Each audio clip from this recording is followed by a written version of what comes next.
Quand on regarde un arbre fruitier, est-ce qu'on s'est déjà vraiment demandé quelle histoire incroyable se cache derrière? Chaque fruit, que ce soit une pomme, une cerise, c'est en fait l'aboutissement d'un cycle de vie d'une précision absolument folle. Aujourd'hui, on va explorer ensemble ce récit biologique qui est, vous allez voir, totalement fascinant. Alors, comment est-ce possible? Comment est-ce que cette simple structure de bois et de feuilles arrive à nous donner des fruits? Comme ça, avec une régularité d'horloge, saison après saison. C'est vraiment la question qui va nous guider. Bon, pour tout comprendre, il faut d'abord savoir une chose. Un arbre fruitier, c'est un peu comme nous. Il traverse 3 grandes phases dans sa vie. Une jeunesse, un âge adulte et bien sûr, une période de vieillesse. Tout débute avec la phase juvénile. Là, l'arbre, c'est un adolescent. Il n'a qu'un seul et unique objectif, grandir, grandir et encore grandir. Toute son énergie est focalisée sur la croissance de ses branches, de son tronc, de ses racines. Il doit d'abord construire sa charpente, son usine à fruits en quelque sorte. Une structure bien solide, c'est la condition essentielle pour pouvoir un jour supporter le poids de sa production et surtout capter un maximum de lumière. Donc pour l'instant, pas de fleurs et encore moins de fruits. La patience est de mise. Et ce qui est vraiment passionnant, c'est de voir cette transition. Regardez bien la différence. À gauche, on a un jeune arbre qui se concentre à 100% sur sa structure. Et à droite, ce même arbre qui, d'un coup, explose de fleurs. C'est clair, sa priorité a changé. Il est désormais prêt à se reproduire. Et voilà, on y est, la phase adulte. L'arbre a atteint ce qu'on pourrait appeler sa maturité sexuelle. Il bascule d'un état purement végétatif à un état productif. C'est pendant cette très longue période qu'il va accomplir année après année son incroyable cycle de floraison et de fructification. Mais bien sûr, cette période de pleine productivité ne dure pas éternellement. On voit ici le contraste saisissant entre un arbre au sommet de sa forme, littéralement chargé de fruits, et un arbre plus âgé, dont la structure semble plus fatiguée, plus clairsemée. C'est ce qu'on appelle la phase de sénescence. L'arbre vieillit tout simplement. Sa vigueur générale diminue, la production de fruits devient plus faible, plus irrégulière, et on voit aussi qu'il forme moins de nouvelles branches. C'est le cycle naturel de la vie qui, tout doucement, touche à sa fin. Maintenant qu'on a vu la vie entière de l'arbre en accéléré, on va faire un zoom. On va se concentrer sur ce qui se passe chaque année, durant cette fameuse phase adulte. Et vous allez voir, c'est un véritable marathon biologique. Chaque année, c'est le même programme, réglé comme du papier à musique. Tout commence à la sortie de l'hiver, avec le débourrement. C'est ce moment magique où les bourgeons, qui semblaient endormis, se réveillent et éclatent.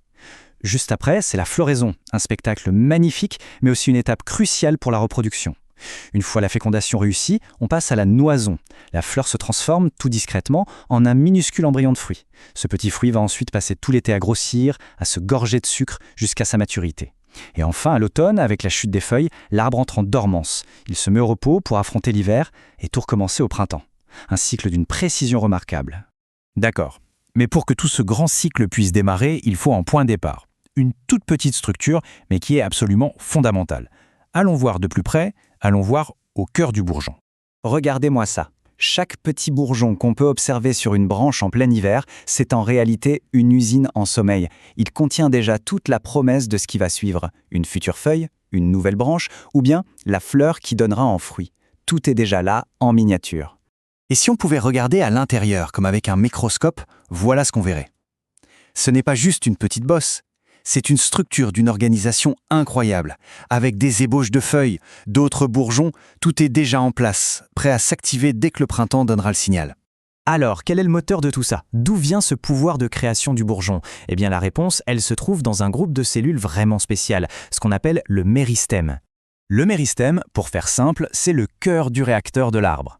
C'est une petite zone de cellules non différenciées, un peu comme des cellules souches végétales, qui ont cette capacité incroyable de se diviser à l'infini pour créer tous les nouveaux organes de l'arbre. C'est vraiment l'usine cellulaire de la plante.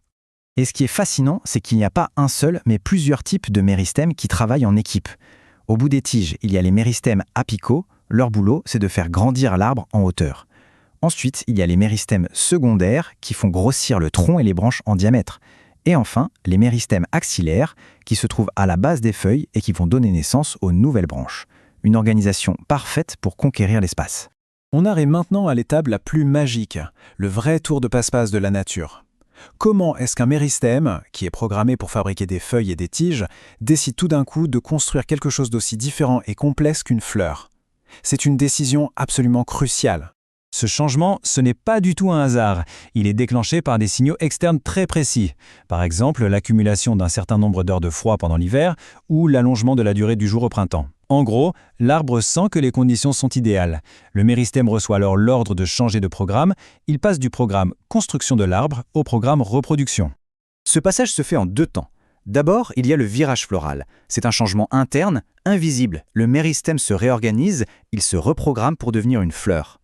Ensuite, c'est la morphogénèse florale. Et là, ça devient concret. Le méristème commence à construire physiquement les différentes pièces de la fleur. Les pétales, les sépales, c'est à ce moment précis que le bourgeon qui devait donner une simple feuille devient un bourgeon à fleurs.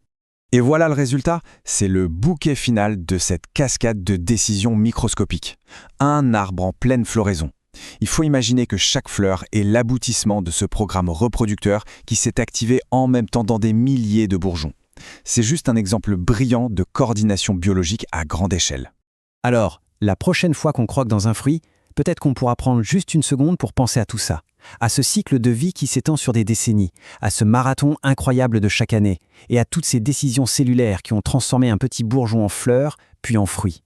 Tout ce travail acharné de la nature pour une seule bouchée. C'est fascinant, non ? Abonnez-vous à la chaîne pour plus de contenu. Merci d'avoir regardé.